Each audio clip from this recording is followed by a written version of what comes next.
Man, I've been busting butt here at McDaniel Motorsports, but that's what we do. I owe you guys an engine rundown, and I'll admit, I did one in this same SD card. There is one that I didn't like, so I decided to redo it because I didn't have all the information at the time. I gave the first specs on the engine. It's really important to me that you know what makes this engine come together, and I'll even tell you a price, and it'll blow your mind if this thing does what I'm told it's gonna do. So but here it is. Actually, one more teaser. Hold on. Look, it's on the ground on her all four tires. Just a little low, but it's because there's no torsion bars in it. And yeah, so that's just gonna keep doing that, isn't it? All right. Sorry. Yeah, so there's no torsion bars. I just put the uppers, lowers, spindle, and the hub just on the spindle, and just to get it rolling. As you can see, I'm making a makeshift tie rod, so I'm not going to put the column back in it with the pump and all that, with the steering gearbox, and I just don't want to do it when I'm there. But it's my cheap, easy way to do it. Some 1-inch tube, square tube, but yeah, check it out. It's pretty cool to have it back on the ground after being what it was. It's pretty cool. Looks pretty darn good if you ask me. I was super tempted to just keep going on the E-coat, but I need it for protection, and I'm already up against it with all this bare metal. But yeah, it's looks pretty good.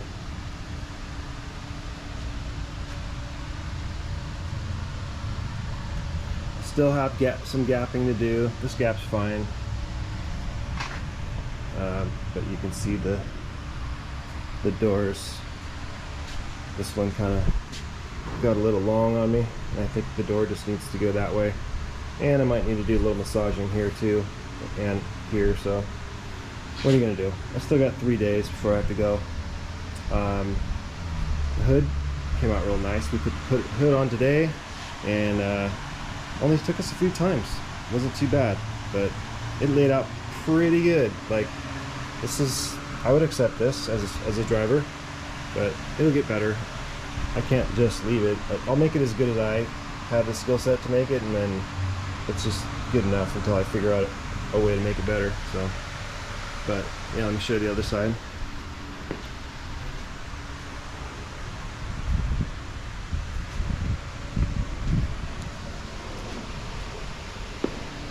Look at that body line. So rad. Just one of the many reasons why I love this car. It's just such an amazing design. And let me tell you, these things are long. I can't imagine fitting a Superbird in my garage. I don't think I could. I mean, maybe with that stuff removed over there, but anyway, I'm not gonna do that.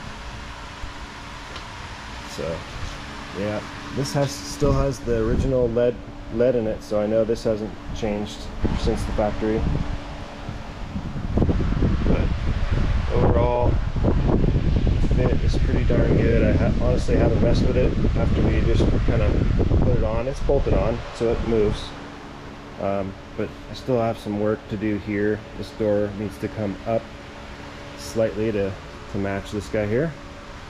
Shouldn't touch it. Yeah, you can see the seam seal real good. I know I've shown you that, but hopefully I did it. Did pretty good, I think. Like I was saying, it's like welding. If you speed, it's not good. Okay, back to the engine. So it's a 440 from 1969. And I'll show you. Actually, to be honest, the casting is really kind of hard to read. Let's see. So the second, or the first two legible numbers look like a 69 to me. You guys see that?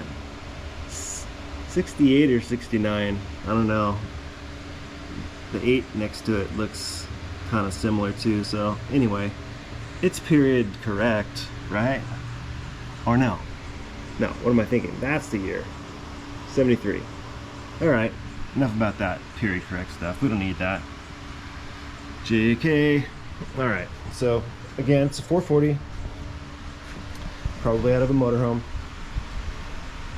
And I was lucky enough to obtain this engine as a whole when I bought the car.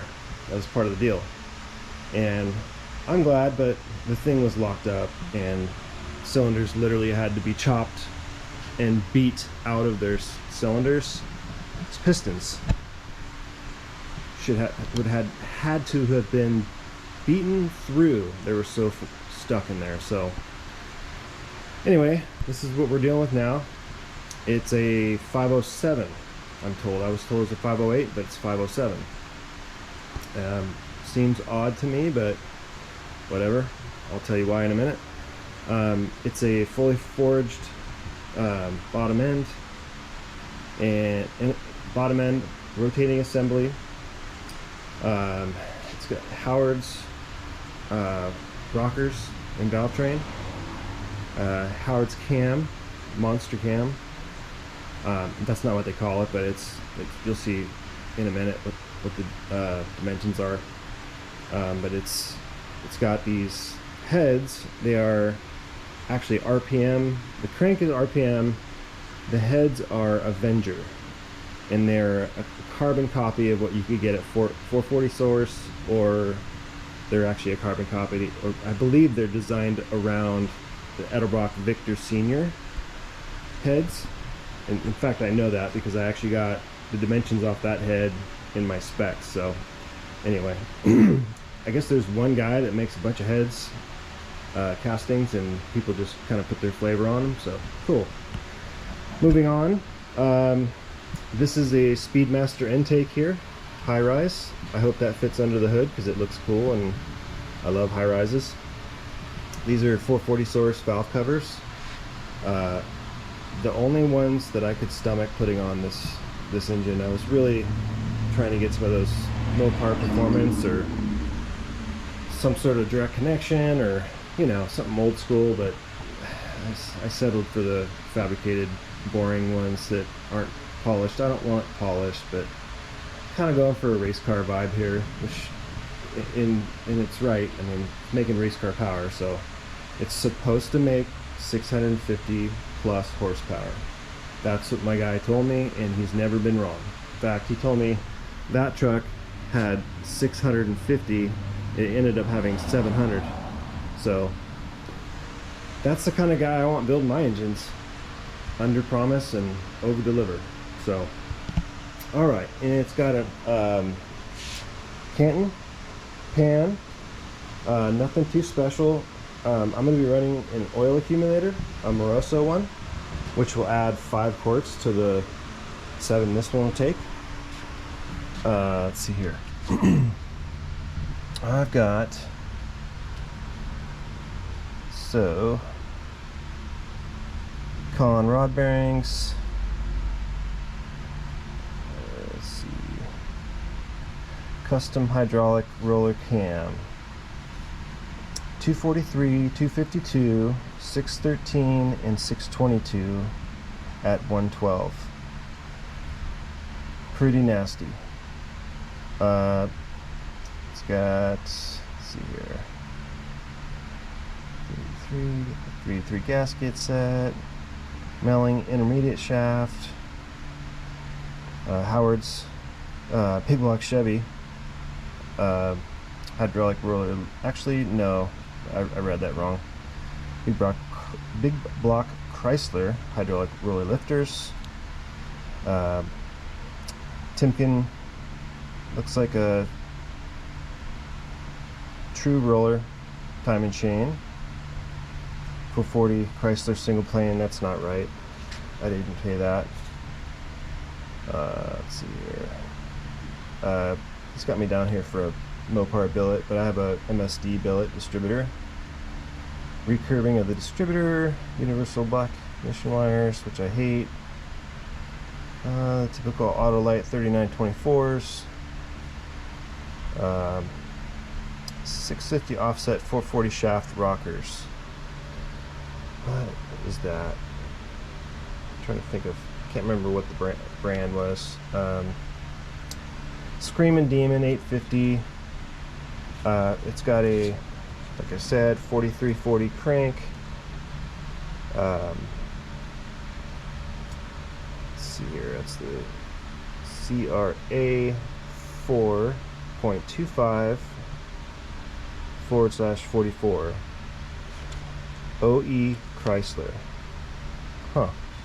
So, interesting.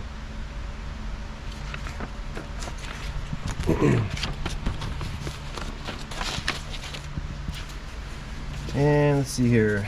The rings are 16th, 16th, 3/16. 3/16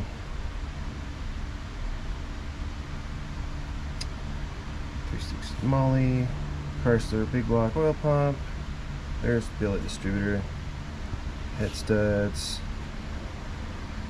Bodywork. Oh, it's 440 source timing cover. Huh.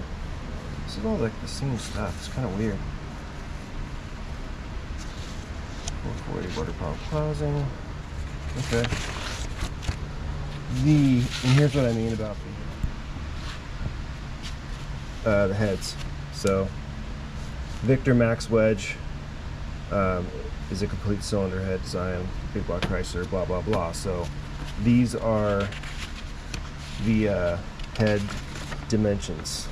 So, let's see here. Exhaust is 45 degrees. Intake is 45 also. Let's see here. Have to use TTI. Wasn't going to do anything else than that. Intake diameter is 2.20. Intake runner volume is 290 cc's. It's an aluminum head, obviously. Push rod diameter is 5/16, looks like. 15-degree valve angle, and off stem. I believe the valve stems, it's kind of cut off there. Oh well. No one cares. You can look it up on the engines or on the head sheet if you like. Let's see here. Anything useful for you guys? Bore is 4.360. Stroke is 4.250, which makes 507 cubic inches. So I guess piston wall is 0.005. Bore diameter is 4.360. Just said that. Piston is 4.355. Piston to head is 0.056. Gaskets. Piston to deck is 0.010. Main bearing clearances 0.0027. Bearings, no one cares about bearings. Rod bearing clearances, crank thrust. Camshaft timing looks like it's advanced 4 degrees. Cam.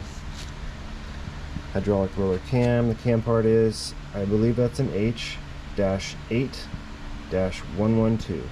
So you too can have this set up. Intake lift is a whopping 613.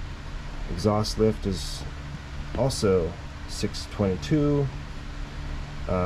Ring end gaps, no one cares about that.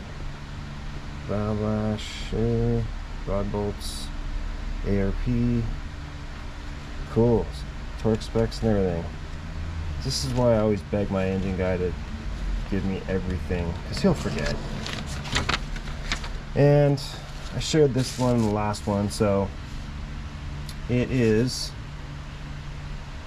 the grind is H-8-112. It's a hydraulic roller. Part number is H8-112HA, looks like. Again, list 613, exhaust 622, 243, and 252. Open 13.5, and exhaust is 62. Close is 49.5. Exhaust is 10. So that's about it. I am super excited to run this thing. It took 4 months to build. The guy's super busy, but let me tell you, it's the best deal in town for horsepower per dollar. I'm sold on Troy at Pacific Performance in Anaheim, California. Give him a call and tell him Chris McDaniel sent you. I promise you, you will have a good experience. He's tough to get hold of sometimes, but I know he's an honest dude, and I know he is busy like crazy. If you're the hottest dude in town as far as value, you'd be busy too. So anyway, so I cut him a break. So what I'm going to do is put all the stock accessories, brackets, and everything on this engine. I know I'm not kidding anyone. This does not look like a stock engine. I thought about painting the heads, but I'm like, you know what? Any brake fluid gets on that, it'll just look like shit, and I'll be mad. So I am leaving it as is. I may paint the water pump. I do think I want to change that pan with some trapdoors inside of it, because I plan to drive this car and not in a straight line. I plan to turn a lot, so I got to do that. And then I'd like to relocate this oil filter setup to somewhere else, but I also want to keep the engine compartment kind of low key and not all race car-y too. So it's gonna be real simple. It's gonna have a pretty gnarly mechanical fuel pump on it. It's I think it's, I can't remember what the gallons per hour is on it, but I will share it with you when I get it. I haven't put it on yet. But TTI 2 1/8 headers are going to go on this thing. It's going to be loud, but there's no such thing as quiet horsepower. So now you've seen it. Did I mention Demon 850? The only reason I chose that is because that's almost half the price of its sister at Holly. So I guess my guy Troy, he really does great value, and the fact that those CFM 930 as opposed to just 850, so it's kind of a wolf in sheep's clothing, if you will. I have not been able to get one to work off-road. I had one on that thing at one point, and it just didn't like the bumps, so I went Philly. But yeah, this is going to stay real simple. I hope to not even have electric fans on it. That's my goal, is to have a mechanical fan, a fan shroud, and a really simple, reliable car. So that's the goal. But my transmission's probably 2 more months out, so you probably won't see me putting this in unless I could figure out how to get it in the car and keep it sturdy, because the engine mounts are way on the front, and so you have to prop up the oil pan, and I don't know. Anyway, I still got a bunch of work to do on this thing, so it'll be fine. Plus, this will be painted very soon. I'm leaving in 3 days to go shoot it and do all the body work on it. So that will be real exciting, and I will pop in on you guys and do some filming here and there when I'm not blocking and sanding and doing all that stuff. So my neighbor moved out to Arizona, and he spent 45 years in the paint business. His name's Rod Ferguson. He's now one of my best friends. When I moved in across the street from him about 6 years ago, and he and his wife retired to Arizona, and they had this great big shop and barn and all kinds of property out there, and he can't let the paint and body trade go, so he loves to do it still. And I thought he'd be burned out, but he painted that truck. He painted my old green truck, the one I just built, and he painted a pre-runner for me before that. And he's just an all-around great dude and doesn't charge me, and I always hand him cash at the end just for helping me. So you'll meet Rod here pretty shortly, but I'm excited, and man, what a long time coming. Dogs fighting. All right, I'll check in with you guys in a little bit. All right, I'm doing an outro, so I appreciate each and every one of you guys that have wanted to sit through this with me, and I'm gonna build this car to the very, very end. So you're gonna see all of it. And I don't know, I really am kind of new to YouTube, so I've never seen anybody do that on YouTube. So I'm probably not the first guy, but that's what I want to do. I want to teach people who want to learn how to build cars and trucks. I don't do just cars. In fact, this is my first car build. I've always built trucks. I've always been a truck guy. So now that I have a truck, I want to build a car. So, but anyway, I appreciate you guys coming along and showing support, and especially those two hater guys out there. Hey guys, thanks for showing up. But it's all good. So appreciate you guys, and I'll see you on the next video.